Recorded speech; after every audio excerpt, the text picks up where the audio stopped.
ప్రభువు పేరట మీ అందరికీ శుభాభివందనములు. ఈరోజు మన అనుదిన వాక్య ధ్యానమైన ఎడారిలో సెలయేళ్లలోని వాక్యము. నీ పేరు ఎన్నటికి గనపరచబడునట్లు నీవు సెలవిచ్చిన మాట నిశ్చయముగా స్థిరపరచబడునుగాక. మొదటి దినవృత్తాంతముల గ్రంథము 17వ అధ్యాయము 24వ వచనము. యథార్థమైన ప్రార్థనకి ఆయువు పట్టైన వాక్యమిది.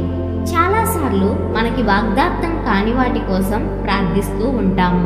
అందుకని ఇది దైవ సంకల్పం అవునో కాదో తెలుసుకోవడానికి కొంతకాలం పట్టుదలగా ప్రార్థించవలసిన అవసరం కలుగుతూ ఉంటుంది.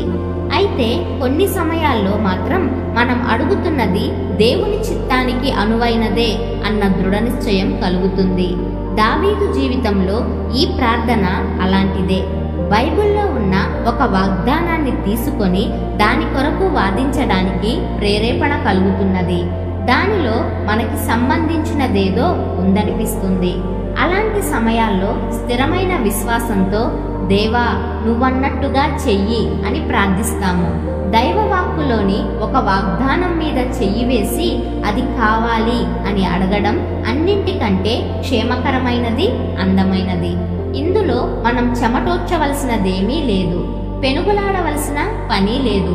చెక్కును బ్యాంకులో ఇచ్చి డబ్బు తీసుకున్నట్టు ఆ వాగ్దానాన్ని దేవుని ముందు పెట్టి దాని నెరవేర్పును పొందడమే, అనుమానం లేదు.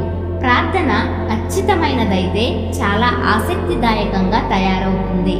ఎడాపెడా నోటికి వచ్చిన వాటినన్నింటినీ అడిగేసి దేన్ని పొందలేకపోవడం కంటే కొద్దిపాటి దీవెనలను ప్రత్యేకించి అడిగి పొందగలగడం మేలు కదా. బైబిల్లో ఉన్న ప్రతి వాగ్దానము దేవుని చేతి వ్రాతే. నువ్వన్నట్టుగానే చెయ్యి అనే మాటను జోడించి ఆ వాగ్దానం కోసం మనం అడగవచ్చు. తన సత్యంపై ఆధారపడ్డ జీవులను వాటి సృష్టికర్త ఎప్పుడూ మోసం చేయడు. అలాంటప్పుడు పరలోకపు తండ్రి తన కొడుకులకిచ్చిన మాటను మీరగలడా? నాలో ఆశలు రేకెత్తించిన నీ మాటను జ్ఞాపకం చేసుకో.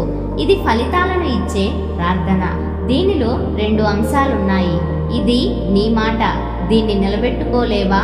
దీన్ని నిజం చేసే ఉద్దేశం లేకపోతే అసలెందుకన్నావు? దీనిలో నేను ఆశ పెట్టుకున్నాను, నువ్వే నాలో కల్పించిన ఈ ఆశను వమ్ము చేస్తావా? అవిశ్వాసం వలన దేవుని వాగ్దానమును గూర్చి సందేహింపక దేవుని మహిమపరచి ఆయన వాగ్దానము చేసిన దానిని నెరవేర్చుటకు సమర్థుడని రూఢిగా విశ్వసించి విశ్వాసం వలన బలము నొందెను. మాట తప్పని దేవుని మాటలే బైబిల్లోని వాగ్దానాలను అంత అమూల్యమైనవిగా, అపురూపమైనవిగా చేశాయి. మనుషులు చేసే వాగ్దానాలు ఒక్కోసారి పనికి రాకుండా పోతాయి. ఇలా మాట తప్పడం వల్ల ఎన్నో హృదయాలు నిరాశతో కుమిలిపోయినాయి. అయితే ప్రపంచం పుట్టినప్పటి నుంచి దేవుడు తనని నమ్మే వాళ్ళకి చేసిన వాగ్దానాల్లో ఒక్కటి కూడా తప్పిపోలేదు. దీన క్రైస్తవుడు వాగ్దానపు గుమ్మం దగ్గర చలిలో, శ్రమల చీకట్లో నిలబడి ఆ తలుపు గడియ తీయడానికి సందేహించడం అనేది ఎంత విచారకరం. అతను నిస్సంకోచంగా ఆ తలుపు నెట్టుకొని లోపలికి వచ్చి తండ్రి ఇంట్లో ఆశ్రయం పొందాలి. ప్రతి వాగ్దానానికి 3 స్తంభాలు ఆధారంగా ఉన్నాయి. దేవుని న్యాయం, ఆయన పరిశుద్ధత ఆయన్ని మాట తప్పనీయకుండా చేస్తాయి. ఆయన కృప, వాత్సల్యం ఆ వాగ్దానాలను ఆయన మర్చిపోకుండా చేస్తాయి. ఆయన నిజాయితీ ఆ వాగ్దానాన్ని మార్చేయకుండా ఆచరణలో పెట్టేలా చేస్తుంది.